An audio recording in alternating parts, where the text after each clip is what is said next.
Hi, my name is Solitsiye, Head of Investment Strategy at Sanlam Corporate.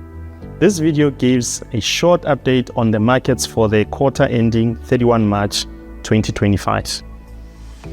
Domestic equities delivered a strong return of 5.9% this quarter, driven by resource companies that benefited from surging gold and platinum group metal prices.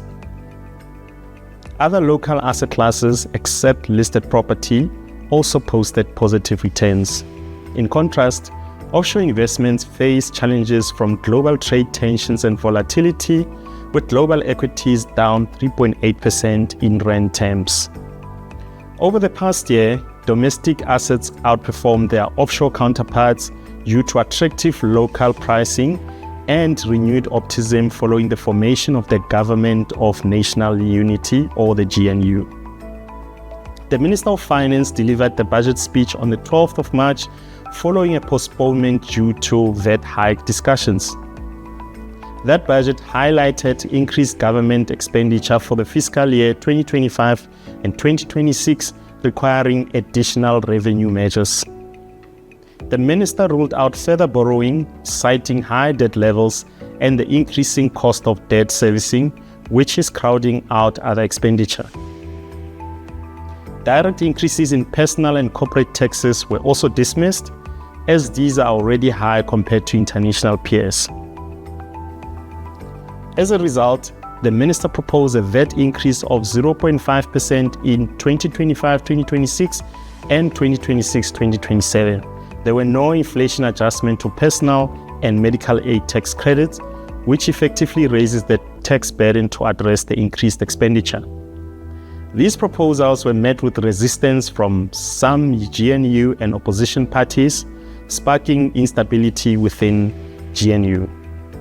The finance minister has since reversed the decision to increase VAT and has set to deliver a revised budget speech on 21 May 2025.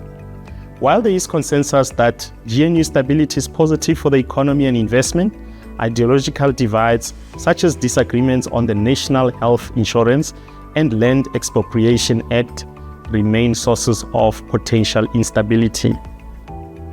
At the time of this update, the GNU parties, including the ANC and DA, confirmed that ongoing discussions were constructive.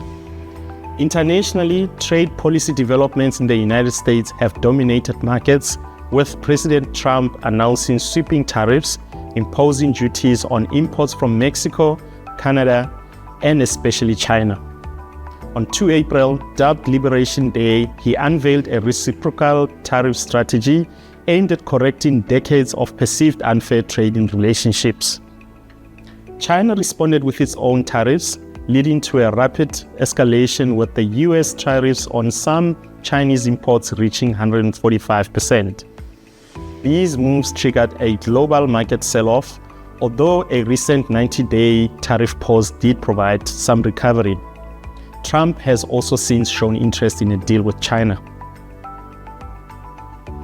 As a result, the International Monetary Fund has revised its global growth projection downward, citing heightened uncertainty and deteriorating outlook for investment markets. Markets have historically faced downturns before, but markets have rewarded investors who remain focused on their long-term investment strategies and investment horizon. Thank you for your time.